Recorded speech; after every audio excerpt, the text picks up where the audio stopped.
কে ভোরবেলায় প্রচুর বৃষ্টি হয়েছে। তো আমি তো আগের দিনই বলেছিলাম যে আমার ঘরে একটা পায়রা পাখি ডিম দিয়েছে।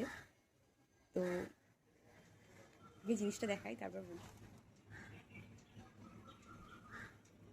মা পাখি যখন ডিম দিয়েছে সে আমি রোজ দেখি, সারাক্ষণ দেখি ওই পাখিটা, একটা পাখি সারাক্ষণ ওই ডিমে তা দিয়ে বসে থাকে।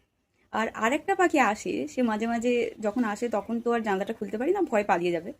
তো সে আসে আবার চলে যায়। আমি পরে পরে যখন লক্ষ্য করি তখন দেখি আহ, আরেকটা যে পাখি, দ্বিতীয় পাখিটা আসে, এখান থেকে ওখান থেকে ডালপালা খড়কুটো নিয়ে এসে ওখানে জমিয়ে জমিয়ে চলে যায়।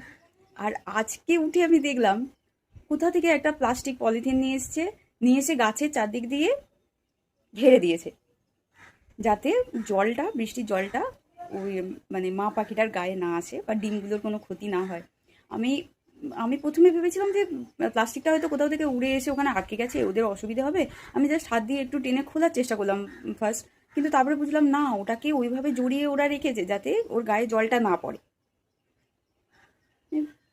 ওরাও কিন্তু কাইন্ড অফ মানুষের মতোই, ওদেরও ইমোশন কিভাবে কাজ করে আমি সেটাই দেখলাম। দারুণ লাগলো জিনিসটা।